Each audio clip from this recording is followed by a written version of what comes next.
Hey, what's up, everybody? It's Crypto-Kev. Today is Saturday, March 9th, 2019. As you can see, I'm in my Coinbase. I really haven't been doing that much trading today. Yesterday was a slow day. I was kind of busy, and during the little bit of time that I started to trade, I actually got stuck in the trade, meaning that it only takes a second for you to not be able to trade without taking the loss of money or cryptocurrency, the units of currency that you actually have. So I had to wait for the market to become favorable again. It is now, but I'm actually driving, so I can't drive and trade at the same time. I'm just watching it just in case I have to pull over my car and trade. Basically, yesterday I was doing something. I took my attention away from the screen for not even 10 seconds. It seemed like it was just 10 seconds. When I looked at the screen, I saw that my order filled, but there was a spike in the price. So the price went up so much that I couldn't buy back in, because basically I had just sold and I couldn't buy in, because if I did, I would have bought in, but I would have actually ended up with less units of the currency that I currently had at that time. So in order for me to maintain the same ratio as far as how many units of the currency I have and the amount of money that I had, I decided not to go ahead and buy back in at a higher price, because basically I would have cheated myself.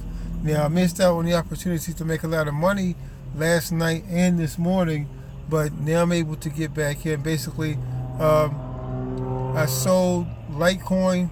I had an order for Litecoin that sold at 56.87 or 56.84. Right now it's at 56.80.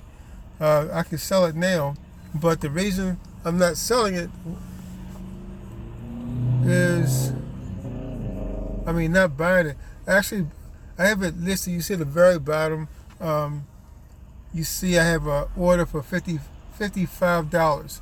Now, the reason that I'm not buying it now and I changed the order to $55 is because if you look at the market size, at $57 on the sell order side, the red section, you'll see where there are 1,557 units that need to be filled. Those are all parts of orders that need to be filled. Those orders are going to be filled from the green line that's flashing with 11,003 or 11,389. Okay, so that's going to fill the orders, and I figure that the next line up, on the red section on the sell order side, you see 2,002. The next line up is 13,700, and the line after that is 12,000 or something. I can't look at it because I'm driving, so it's 12,000 or something. Now, where my order is, there's only 9,093 that need to be filled.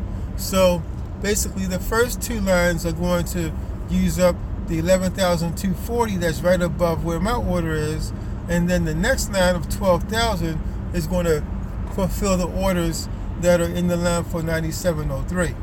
So I know that by the time I get home, my order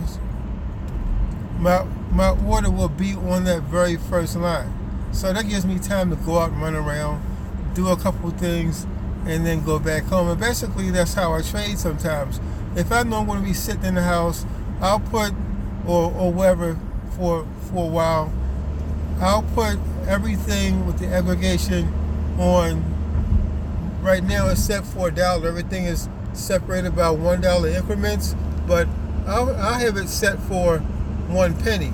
Now, it might be different for you if you're watching this in another country, and maybe you're trading with pounds or something, but since I'm in the U.S. and I'm using U.S. currency, all of my aggregation amounts will be broken down in either parts of $1, whole dollars, or well, basically cents or dollars. Okay, so right now the aggregation has grouped all of the orders into $1 increments. So everything where somebody has an order, it's going to be broken down into that dollar frame. So the difference between 52 and 53, everything is going to be in that group. If it's 54 to 55, then you'll have the bids for orders $54, $55. They'll be in that group.